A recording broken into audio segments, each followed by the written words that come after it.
sini saya akan menjelaskan mengenai substitusi nukleofilik. Reaksi substitusi nukleofilik yaitu reaksi di mana nukleofil menyumbangkan pasangan elektron ke aldehalida yang bertindak sebagai asam Lewis dengan ikatan CX terpecah secara heterolitik. Tiga komponen utama dalam reaksi ini adalah gugus alkil, gugus pergi, dan nukleofil. Nukleofil yang kaya elektron akan menggantikan gugus pergi dalam reaksi. Gugus pergi adalah atom atau kelompok yang meninggalkan molekul selama reaksi.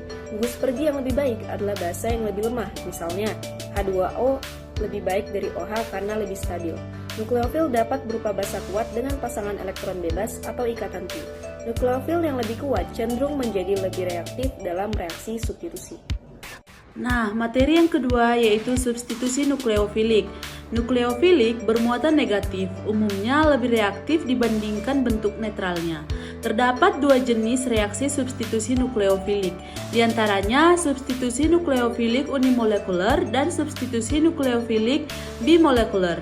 Substitusi nukleofilik unimolekuler dan substitusi bimolekuler atau SN1 dan SN2. Nah, mekanisme di mana reaksi terjadi dalam dua tahap dimulai dengan pemisahan spontan alkil halida menjadi karbokation. Laju reaksi bergantung hanya pada konsentrasi alkil halida dan tidak dipengaruhi oleh nukleofil. Produk yang dihasilkan yang seringkali mengalami rasemisasi karena pembentukan karbokation yang akiral dan planar. Sedangkan pada substitusi nukleofilik bimolekuler, nukleofilik menyerang langsung atom karbon yang terikat dengan gugus pergi, membentuk ikatan baru saat gugus pergi dilepaskan. Mekanisme SN2 lebih efisien pada substrat dengan pelarut aprotik secara keseluruhan. Reaksi substitusi nukleofilik melibatkan penggantian gugus pergi dengan nukleofil dengan faktor-faktor seperti struktur substrat, jenis nukleofil, dan sifat pelarut mempengaruhi laju dan mekanisme reaksi. Baiklah, di sini saya akan menjelaskan mekanisme substitusi nukleofilik. Nah, mekanisme substitusi nukleofilik terdiri dari dua. Yang pertama SN1 atau substitusi nukleofilik unimolekuler dan SN2 atau substitusi nukleofilik bimolekuler. Nah, yang pertama reaksi SN1 terjadi dalam dua tahap di mana pemutusan ikatan karbon gugus pergi membentuk karbokation, kemudian nukleofil menyerang karbokation tersebut. Reaksi ini unimolekuler yang artinya laju reaksi bergantung pada konsentrasi substrat, tidak pada nukleofil. Contohnya adalah hidrolisis tersier butil bromida. SN1 biasanya terjadi pada substrat tersier yang menghasilkan karbokation yang stabil. Reaksi ini menghasilkan campuran racemik jika atom karbon yang diserang bersifat kirang. Yang kedua, reaksi SN2 atau substitusi bimolekuler, di mana reaksi ini terjadi dalam satu tahap. Yang pertama, nukleofil menyerang substrat pada saat yang sama dengan gugus pergi meninggalkan substrat. Reaksi ini terjadi melalui keadaan transisi dan bersifat bimolekuler, yang artinya laju reaksi bergantung pada konsentrasi nukleofil dan substrat.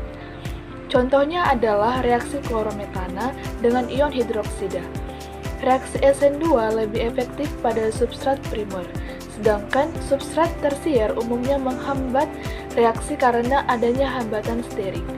Nah, kemudian pelarut aprotik polar mempercepat reaksi SN2 karena meningkatkan energi nukleofil, sedangkan pelarut protik cenderung memperlambatnya. Baik, selanjutnya akan dijelaskan oleh saya sendiri. Perbedaan utama antara SN2 dan SN1 adalah dalam mekanisme pembentukan produk dan pengaruh konsentrasi nukleofil terhadap laju reaksi. SN2 menghasilkan inversi konfigurasi, sedangkan SN1 menghasilkan campuran racemik. Asosiasi karbokation dan gugus lepas adalah pasangan ion. Nukleofil, atom atau molekul yang memiliki kelebihan elektron sehingga bermuatan negatif akan menggantikan atom lainnya atau bagian lainnya dari molekul substrat. Pasangan elektron nukleofil akan bersatu dengan substrat membentuk ikatan baru, sedangkan gugus lepas akan lepas bersamaan dengan sebuah pasangan elektron. Faktor-faktor yang mempengaruhi nilai reaksi dan diantaranya yaitu substrat, sifat nukleofil, dan sifat dari atom halogen atau gugus pergi. Nah, dari yang sudah dijelaskan tadi, disimpulkan bahwa reaksi substitusi nukleofilik yaitu reaksi di mana nukleofil menyumbangkan pasangan elektron ke alkil halida yang bertindak sebagai asam Lewis.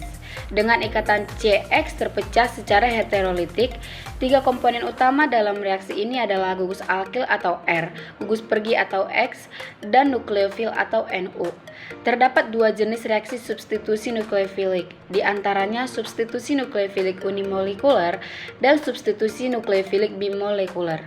Secara keseluruhan, reaksi substitusi nukleofilik melibatkan penggantian gugus pergi dengan nukleofil dengan faktor-faktor seperti struktur substrat, jenis nukleofil, dan sifat pelarut memengaruhi laju dan mekanisme reaksi.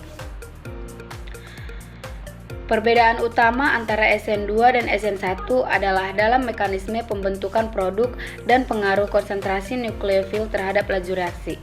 SN2 menghasilkan inversi konfigurasi, sedangkan SN1 menghasilkan campuran racemic.